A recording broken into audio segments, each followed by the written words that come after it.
অনেকে অনেক রকম করে ভর্তা করে খাইছেন, কিন্তু কেউ কি এভাবে ভর্তা করে খাইছেন কখনো? যদি না খেয়ে থাকেন তাহলে অবশ্যই আমার ভিডিওটা দেখে এভাবে ভর্তা করে খাবেন। এই ভর্তা কিন্তু খাইতে অনেক মজা লাগে। এই যে দেখেন কত সুন্দরভাবে মিতু মাছ। আসসালামু আলাইকুম, আশা করি সবাই ভালো আছেন। কালকেই তো আমাদের বাজার থেকে টাকি মাছ কিনে আনছে, আর এইগুলো দেখেন হয়ে গেছে। আর এখন কাইটা রাখবো এগুলো, আর এইগুলা দিয়ে একটা নতুন রেসিপি তৈরি করবো, আর সেইগুলো আপনাদের সাথে শেয়ার করবো।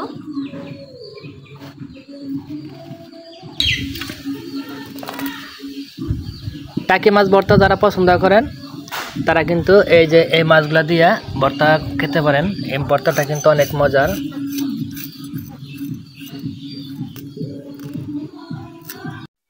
এই তো মাছগুলা সুন্দরভাবে কাইটা ধুয়ে নিয়ে আসছি, আর এইগুলাই ভর্তা বানাবো এখন একটু অন্যরকম ভাবে। আগেকার দিনের মানুষ যেভাবে ভর্তা করে খাইতো ঠিক সেইভাবে আজকে ভর্তা বানাবো। আর ভর্তা বানানোর জন্য এখানে দেখেন মরিচ, হলুদ, সরিষার তেল আর লবণ নিয়ে নিচ্ছি।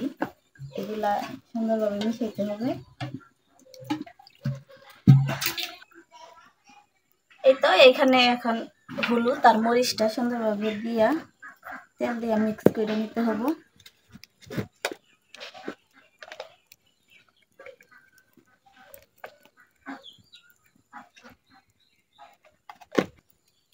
এখন সরিষার তেল দিয়ে দিতেছি। সরিষার তেল দিয়ে মশলাটা সুন্দরভাবে মিশিয়ে নিব। আর এইভাবে ভর্তা করলে কিন্তু অনেক মজা লাগে।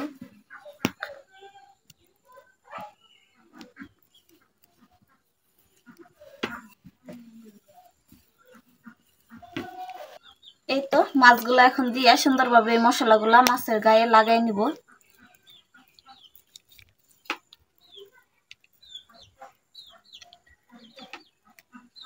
আজকে সকালবেলার পরিবেশটা দেখেন অনেক সুন্দর। আর এই যে ভাঙ্গাচুরাই দেখতেছেন, এগুলা দিয়ে আমি জায়গায় বেড়া দিয়ে রাখি, কারণ যেহেতু বৃষ্টি আসে আর বৃষ্টির দিন এখন।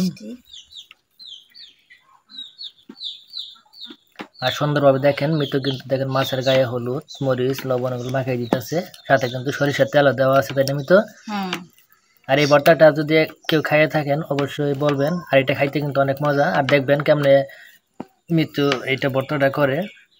এইভাবে ভর্তা আগেকার দিনের মানুষ করে খাইতো, এখন অবশ্য করে না। এই তো সবগুলো মাছের গায়ে হলুদ লবণ মাখিয়ে এনে হয়ে গেছে।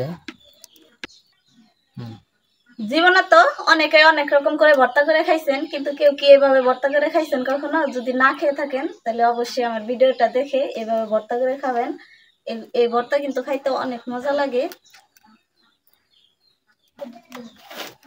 এই যে দেখেন কত সুন্দরভাবে মিতু মাছগুলো গাইতে নিতেছে ভাজা কাটার মাঝে। এটা আমাদের একটা পুরান ভাজা কাটা ভেঙে গেছে, আপনার চাইলে শিকের মধ্যে দিয়ে দিতে পারবেন। দেখেন কত সুন্দরভাবে মশলাগুলো লাগাইছে মিতু, তাই না? একেবারে দেখেন কত সুন্দর। আর এইভাবে ভর্তা করে খেলে অনেক মজা লাগে। দেখতে পারবেন কিভাবে আমরা ভর্তা করি। আমি চুলাটা দেখেন সুন্দরভাবে জ্বালাই নিচ্ছি, আর এইখানে এখন মাছগুলা দিয়ে সুন্দরভাবে উল্টায় পাল্টায় দিয়ে সিদ্ধ করে নিব। চতুর্থ সাইডে সুন্দরভাবে পুড়ে নিতে হবে, তাই না মিতু? হ্যাঁ। তারপরে দেখবেন অনেক সুন্দর একটা ভর্তা করবো মিতু। মাছটা দেখেন অনেক সুন্দরভাবে মিতু ওই যে পুড়ে নিতেছে। চতুর্দিকে কিন্তু উল্টাই দিতে হবে, তাই না মিতু? আর ধীরে ধীরে হয়ে যাবে এটা। আর পারলে আপনারা মাছটা কিন্তু ফ্রিজে রাখবেন না, প্রথম দিনই ভর্তা করে খাবেন। আমাদের এই যে ফ্রিজে রাখার কারণে মাছটা কিন্তু সমস্যা হইতেছে। এই তো মাছটা সুন্দরভাবে উল্টে পাল্টে দেখেন পুরাই নিচ্ছি, এখনো ভর্তা করার পাল্লা নামাইয়া। ও এই তো মাছটা এখন সুন্দরভাবে ছাড়াই নিব। আর দেখেন আমার ছাড়াই তো হইতেছে না, একাই সাইডে সাইডে গেতেছে, সিদ্ধ হয়ে গেছে। কত সুন্দরভাবে সিদ্ধ হয়েছে। এইভাবে আপনারা ভর্তা করে খেয়ে দেখতে পারেন। সাথে কিন্তু অবশ্যই শুকনো মরিচ, তাই না মিতু? আর সরিষার তেল, পেঁয়াজ।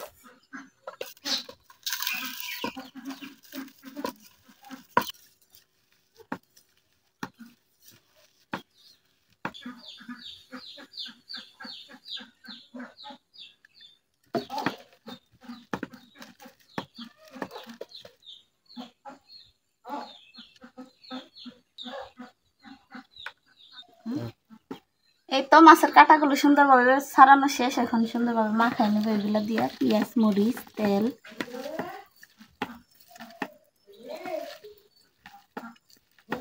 দেখেন ভর্তাটা কত সুন্দরভাবে হয়ে যাইতেছে এখন।